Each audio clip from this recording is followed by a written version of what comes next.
Muito bem, meu povo! Sejam todos muito bem-vindos aqui a mais um aulão da nossa quinta-feira. Hoje nós vamos falar sobre renda variável. Eu sou o professor Antônio Walter e olha só, depois dessa aula aqui, você pode ter convicção que você sai com um conhecimento muito mais claro, entendendo realmente como que funciona o mercado de ações. E vou explicar um pouquinho por que disso antes da gente começar a aula, porque hoje a gente vai falar de renda variável no ponto de vista, especificamente de ações, no ponto de vista da empresa, que abre seu capital, porque isso é importante para ela, e depois que a gente sair da visão de empresa, a gente vai para a visão do investidor. Então, selecionei vários tópicos aqui para a gente desenrolar, que isso vai ajudar demais você. Lembrando que essa é uma aula resumo, a gente vai tentar passar aqui pela maioria dos conteúdos que envolvem o assunto ações, dentro do conteúdo programático para certificações financeiras.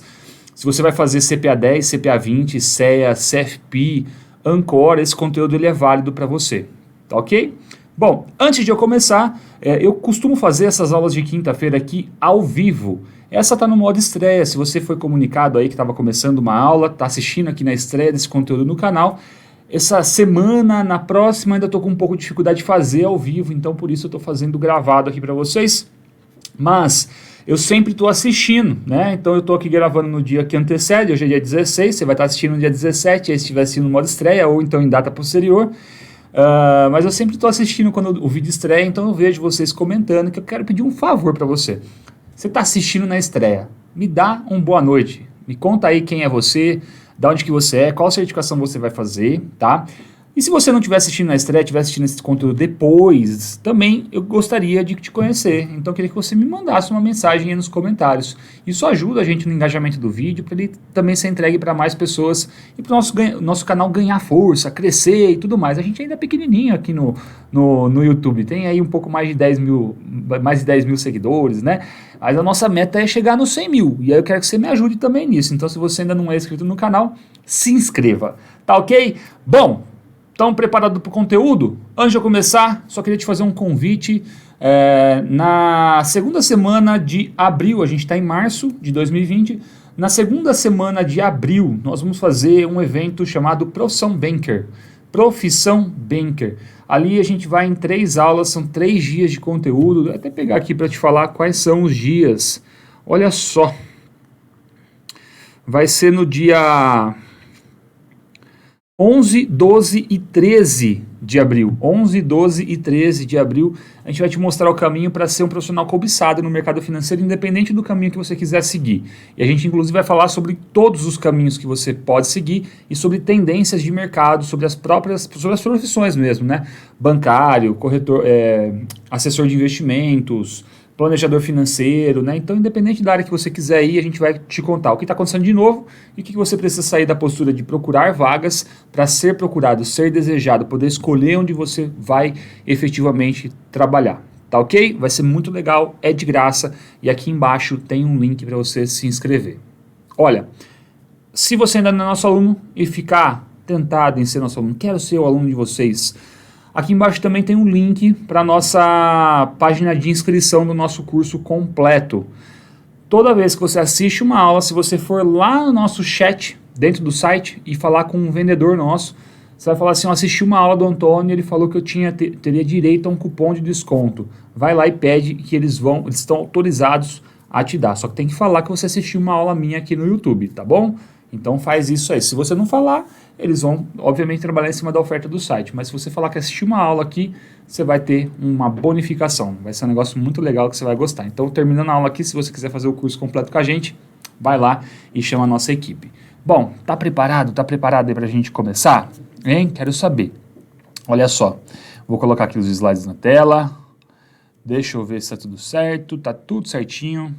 Então, hoje o assunto é ações, renda variável, Então, RV, renda variável ou ações. Esse é o nosso foco do conteúdo de hoje. E aí a gente vai falar na visão empresa e na visão investidor.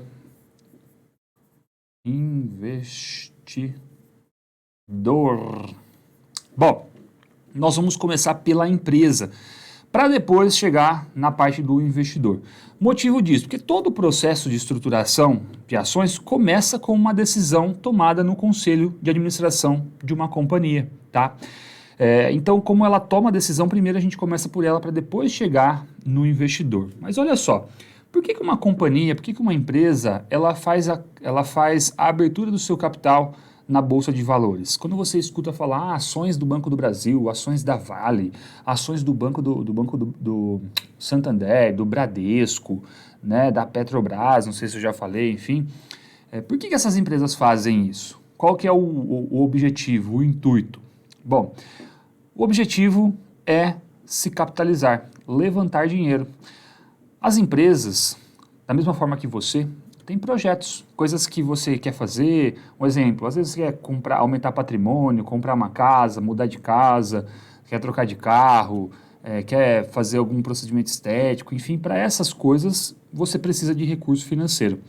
Se você não tem esse recurso e você ainda assim quer realizar esse sonho, concretizar esse objetivo, você vai atrás de dinheiro emprestado. As empresas também fazem isso e elas têm algumas formas de fazer isso. Elas podem pedir para instituições financeiras, através de linhas de crédito específicas dessas instituições, linhas de crédito do governo, que elas ainda assim viabilizam para essas empresas, como por exemplo BNDES, um exemplo foi o Pronamp aí que saiu, né? Ou então, se ela entende que via linha de crédito fica um pouco caro, ela pode pegar esse dinheiro emprestado também através do mercado de capitais com emissão de dívidas, né? Um exemplo de emissão de dívida de uma companhia são as debêntures, né? A debênture é uma emissão de dívida de uma companhia, nota promissória também é. Só que quando você pede um dinheiro emprestado, você precisa fazer o quê? Devolver. Agora, e se essa empresa quiser levantar capital, mas não devolver? Tem alguma alternativa? Yes, tem sim. A alternativa é abrir o seu capital na bolsa. Por quê? Abrir o seu capital. Quando ela abre o capital, o que acontece? Tem um i aqui. Ela vai pegar um pedacinho dela, então pensa que esse quadrado aqui é como se fosse o patrimônio total dessa companhia. Ela vai pegar um pedacinho e vai vender para o mercado, tá? Então ela vai transformar essa companhia, então ela tem que passar por um processo, né? Tem um cronograma de atividades, uma dessas atividades ir atrás de uma instituição financeira que vai ajudar ela em estruturar todo esse processo, vai coordenar esse processo, né? Fazer consórcio de instituições para fazer a distribuição dessas ações e tudo mais. E aí depois que tiver toda preparada, essas ações de fato são lançadas através de um IPO na Bolsa de Valores, que aqui no nosso país chama B3, tá? Bom, esse é o processo convencional, né? A empresa ela abre o capital atrás de sócios para justamente não precisar devolver.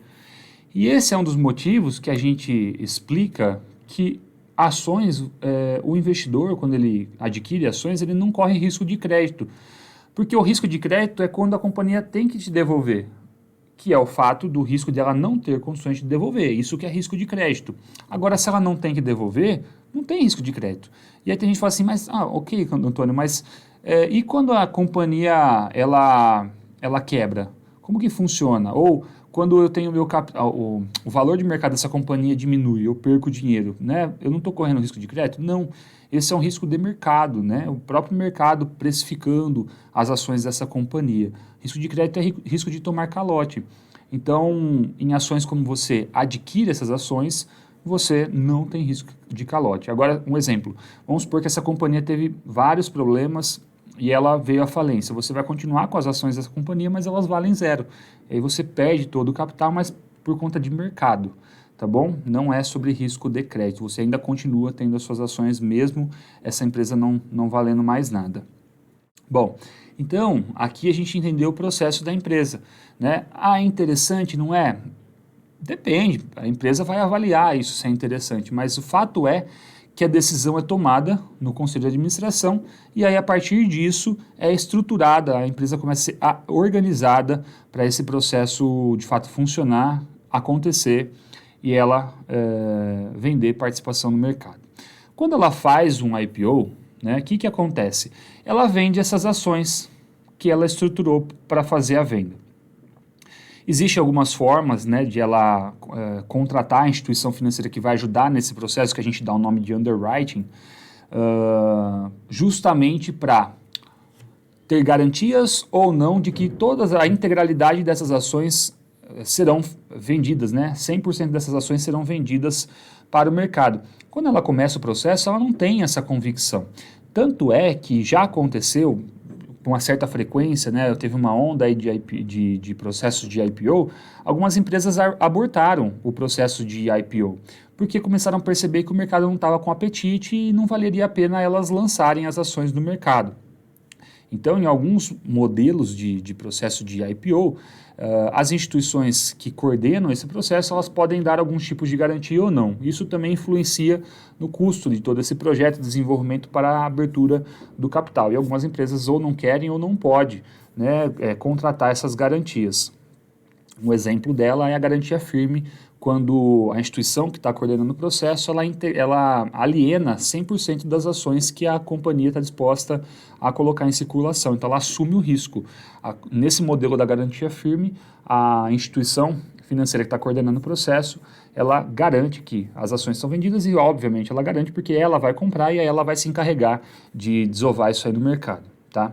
No processo do IPO, quando as ações são vendidas, cada venda que é feita de ação, o que acontece? O dinheiro vai para o caixa, né, da companhia. Então, é o que ela quer se capitalizar, ela quer colocar dinheiro do caixa para o projeto que ela tinha para funcionar, de fato, funcione e aconteça. Antônio, que projeto é esse? Vários projetos, uma expansão, um avanço tecnológico, enfim. Cada empresa tem seu segmento, tem seus objetivos, e aí o dinheiro vai vir para isso, tá? Bom, entendido isso, a empresa, durante todo esse processo, ela conta com a ajuda, além das instituições financeiras, também com outras instituições. Uma delas são, né, as agências de classificação de rating.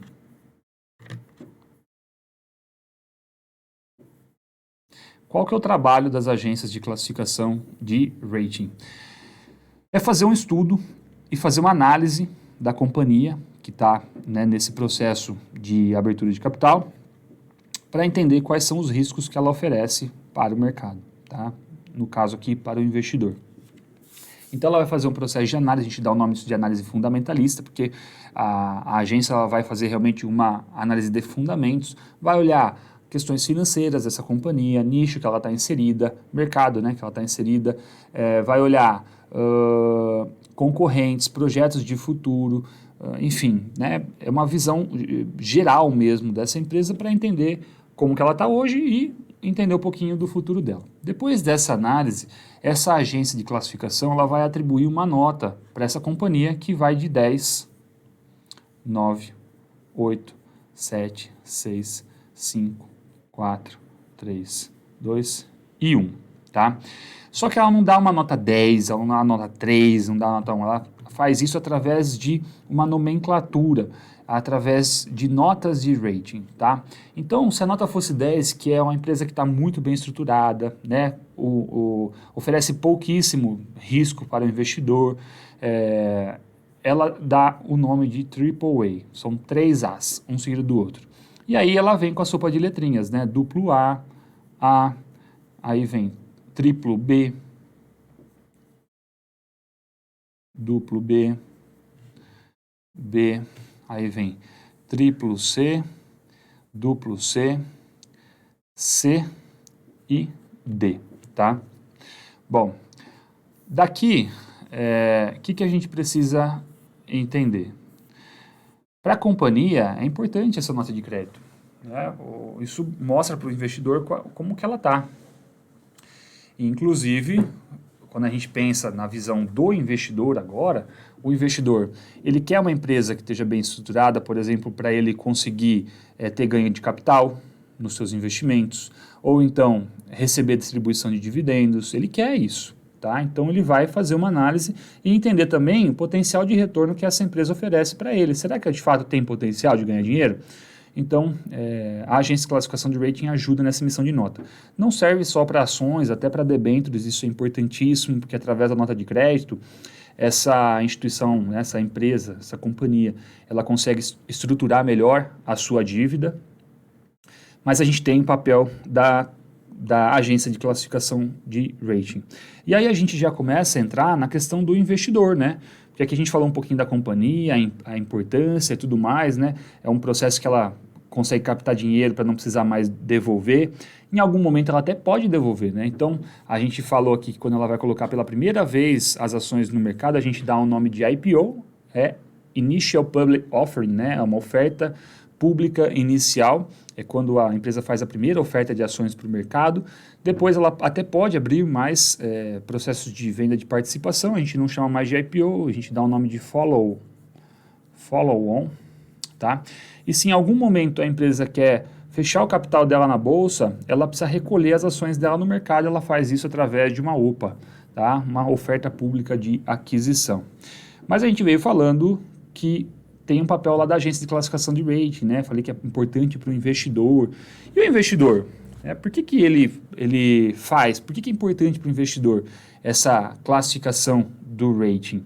Por que o investidor ele olha uma relação que a gente chama de relação de risco versus retorno? Esse gráficozinho aqui, ó, ele vai acompanhar você para o resto da sua vida em investimentos.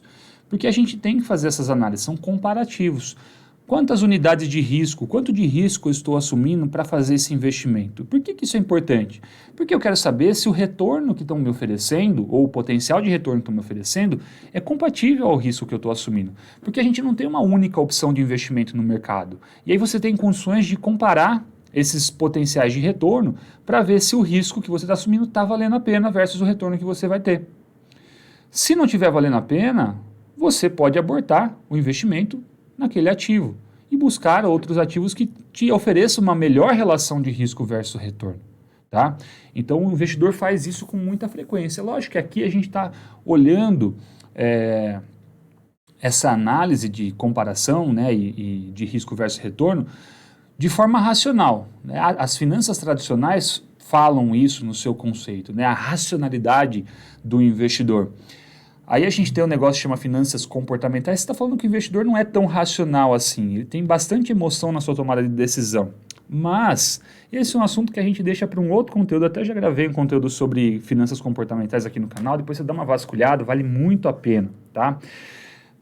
Mas num comparativo, vamos supor que a gente tem o investimento A e o investimento B. Poxa, os dois oferecem a mesma unidade de retorno. Só que A é menos arriscado que B. Menos arriscado que B. Então, se eu vou ter o mesmo potencial de retorno, qual que você optaria? O que tem mais risco ou menos risco? Para o mesmo retorno. Obviamente, o que tem menos risco. É para aí que você iria. O investidor racional faz isso. Então, ele vai buscar essa melhor relação. Mas como que o investidor, quando ele faz essa análise, ele faz o investimento? Né? Como que ele faz para comprar ações? Ele precisa de uma instituição que viabilize isso para ele. Então nós temos instituições financeiras que são especialistas em fazer a intermediação de compra e venda de ativos, né? de valores mobiliários. E a gente dá um nome para essas companhias de corretoras de títulos e valores mobiliários e distribuidoras de títulos e valores mobiliários. Você conhece aí no mercado como XP, como BTG, como Clear, né? Como Inter, como Modal. Então é essa galerinha aí. O que eles fazem? Eles te dão a oportunidade de ter acesso a uma tecnologia que te conecta com a bolsa, tá? Então tá aqui você investidor, você abre a sua conta, vou dar um exemplo aqui no BTG. O BTG tem a tecnologia que te conecta a B3. Beleza? Na B3 é um ambiente onde estão as empresas, tá? Com capital aberto. E não tem só você de investidor, tem outros investidores. Quando uma companhia ela coloca suas ações em negociação no mercado pela primeira vez, a gente dá o nome disso de mercado primário. É a primeira vez primário que essas ações são negociadas. E aí, a partir daí, a negociação é feita entre investidores, né? Nós temos ali hoje mais de 5 milhões, se não estou enganado, de investidores, se não for 5, aí aproximadamente 5 milhões de investidores na Bolsa de Valores, como você, essas pessoas estão ali negociando valor mobiliário, ações, não só ações, como outros ativos são negociados lá. E quando o negócio acontece entre investidores, que é entre o fulano A e o fulano B, a gente chama de mercado secundário. Por que é importante a gente entender isso? Secundário. Porque no mercado primário, quando o negócio acontece, o dinheiro de fato vai para o caixa da companhia. Só que no mercado secundário, não. Para a empresa é importante o mercado entre investidores acontecer. Para o investidor, porque ele tem liquidez. Ele tem quem possa adquirir a posição dele, né, comprar as ações dele e ele ter acesso ao recurso compatível ao valor de mercado dessas ações que ele está vendendo. Tá? E para a companhia também, porque o próprio mercado está precificando, está dando o valor que o mercado percebe dela. Beleza? Tanto é que é muito comum a gente escutar em noticiário, quando vou falar de algumas empresas que são muito populares aqui, o Facebook, né, tem algum problema, às vezes anunciou resultado, ou às vezes fez algum pronunciamento para o próprio mercado sobre alguma mudança de tecnologia, mudança no relacionamento com o seu público-alvo, o mercado não reage bem, as ações caem. E é comum a gente escutar assim, Mark Zuckerberg vê a sua fortuna derreter tantos milhões de dólares, né, após o anúncio de alguma coisa.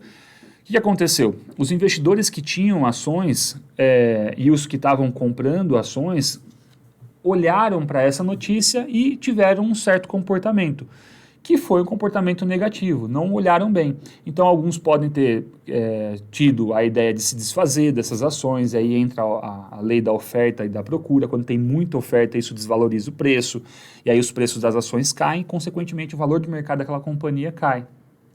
E aí, já que o acionista majoritário, nesse caso o Facebook, né, o Mark Zuckerberg, então ele vê a fortuna dele derreter. E é assim com outros investidores. Se o valor de mercado derrete e ele mantém a posição, o valor daquela carteira diminui. A quantidade de ações não diminui, mas o valor da carteira diminui, tá? Bom, e aí eu expliquei que conecta você, né, quando você abre a conta na corretora, ela te conecta à B3, através do quê? De um home broker. Home broker, tá? É um sistema tecnológico que te faz ter condições, te dá condições de fazer negócios dentro da B3, beleza? E aí você tem algumas formas de ganhar dinheiro. Então você pode ganhar dinheiro com ações através de ganho de capital, quando você compra por um valor uma ação e vende por um valor superior ao que você comprou. Então você tem ganho de capital. Ou então quando você recebe dividendos, né, que é a distribuição de lucros da companhia. A gente tem algumas formas de você ganhar nesse formato de lucro, que é a distribuição de lucro puro, a gente chama de distribuição de dividendos. Juros sobre capital próprio, que é um mecanismo contábil que ela faz a distribuição como se fosse um custo para a companhia. Isso faz ela ter condições de distribuir mais lucro, porque isso vem antes da cobrança de imposto. A alíquota de imposto que uma companhia de capital aberto paga é muito superior ao que o investidor pagaria, né? Uma companhia de capital aberto paga em média uns 25% de alíquota de imposto, contra o investidor pagando 15% de alíquota de imposto. Tá? Então, vale a pena mesmo assim, né? O dividendo puro ele é isento de imposto de renda, o juros sobre capital próprio tem imposto mais de 15%. E a gente também tem a bonificação, que é quando ela faz incorporação de lucros, né? Ela faz um aumento de capital, e aí para manter a participação dos investidores, ela faz a distribuição de ações gratuitamente. Então, essas são as formas de você aumentar seu patrimônio ou, né, ganhar dinheiro aí com ações. E aí, né, mas chegando aqui já no final da nossa aula, que eu falei que não vai ser tão extensa, apesar que a gente tem muito conteúdo ainda para falar sobre ações. Quando o investidor ele vai tomar a decisão de comprar um ativo no mercado, ele faz algumas análises, né? E a gente tem dois tipos de análise que ele pode fazer, a fundamentalista e a análise técnica. A análise técnica é quando ele faz análise de dados passados, ele vai olhar o passado da precificação, preços, comportamentos de preço dessa ação ou dessas ações, se ele estiver comparando ações em determinado período. E aí ele começa a encontrar padrões de comportamento, entendendo que esses padrões eles podem se replicar no futuro. Então, ele pega o passado para justificar uma decisão que ele vai tomar agora. E a gente tem a análise fundamentalista, que é aquela mesma análise que a agência de classificação de rating faz, que o investidor ele vai olhar para os números dessa companhia, para o futuro dela, então é uma análise de fundamentos, ok? Quando o investidor ele opera no mercado de capitais, para a gente já encerrar a aula de hoje, ele tem algumas estratégias para adotar. Isso é muito legal você saber. Então, ele pode adotar a estratégia do buy and hold, que é quando ele compra a ação para de fato ser sócio da companhia, então ele segura aquela ação, né? Buy and hold é comprar, deixa eu até voltar para mim aqui, comprar e segurar, buy and hold. Ele tem estratégia de swing trade, que quando ele vai comprar e vender ações em dias diferentes. Day trade, que é quando ele compra e vende a mesma ação no mesmo dia, então a operação de compra e venda acontece no mesmo dia. A gente tem operações de long short, né? A long short é quando ele faz uma operação comprado e vendido. Long, comprado, short, vendido. Né? Qual que é a ideia de ele estar comprado e vendido em ações? É quando ele faz um comparativo de dois ativos, ele consegue encontrar um padrão de comportamento e aí ele percebe uma distorção nesse padrão de comportamento, geralmente é uma correlação entre esses dois ativos, e aí ele quer aproveitar para especular nessa distorção dessa análise que ele fez, tá? Então ele tem uma ponta comprada, uma ponta vendida, e ele ganha nessa distorção. Um movimento para voltar ao patamar tradicional faz com que ele ganhe dinheiro. Aí você tem como operar a termo, comprado ou vendido, né? A termo no mercado de ações, que é quando você faz a operação sem necessariamente ter o papel. Para fazer esse tipo de operação você tem que buscar ações junto ao BTC, né? Que você vai alugar ações de investidores que colocam as ações à disposição. Isso também é um mecanismo de rentabilização da carteira de um buy and hold, né? De um investidor que tem essa metodologia de investimentos. Já que a ação vai ficar lá guardada, ele não vai fazer operação, ele pode colocar essas ações para alugar. E aí, investidores que querem, por exemplo, especular no mercado ou querem operar vendido, sem necessariamente ter que comprar a ação, eles alugam essas ações de investidores que oferecem. A troca disso, ele paga uma taxa de aluguel por essas ações, tá? Então isso é um negócio que acontece aí no mercado, que é muito comum investidores especularem sem necessariamente ter ação na carteira. Então eles alugam para fazer essas operações. Fechou? Galera, 27 minutos aqui junto. Trouxe bastante conteúdo, é lógico, né? Essa é uma aula de resumo. Então aqui é para quem já está estudando, já está com conhecimento já mais adquirido, aí precisava dar algumas relembradas, entender algumas outras coisas. Se você estiver no começo da sua jornada, é legal que você pegue o beabá do começo, conteúdo por conteúdo, porque quando você vem para uma aula dessa, putz, você assiste e você fica assim vidrado, fala assim, nossa, isso eu sei, isso eu sei, isso eu sei, isso eu sei, isso eu sei, porque você está fazendo uma revisão total de conteúdo. Então, se tem bastante coisa que eu falei aqui para você ainda não está claro, deveria estar se você está estudando para a certificação. E aí vai de você pescar os conteúdos específicos para apurar esse conteúdo e não ter dificuldade no dia da sua prova. Tá bom? Você curtiu a forma que eu abordei? Gostou de dar uma repassada por todos esses temas aí de ações? As reflexões que a gente fez junto aqui? Esse conteúdo te ajudou? Se te ajudou, deixa aqui nos nossos comentários alguma mensagem. Escreve alguma coisa para mim, que seja um agradecimento. Eu também gosto de ler os agradecimentos, se valeu a pena, né? Enfim, coloca aí para mim, tá bom? Se você curtiu o conteúdo, efetivamente curta esse conteúdo e ajude a gente aí a crescer o canal, se inscreva para se conectar conosco, sempre ser avisado quando um novo conteúdo vá ser publicado aqui. Do mais é isso, beijo no seu coração e a gente se vê na próxima quinta-feira.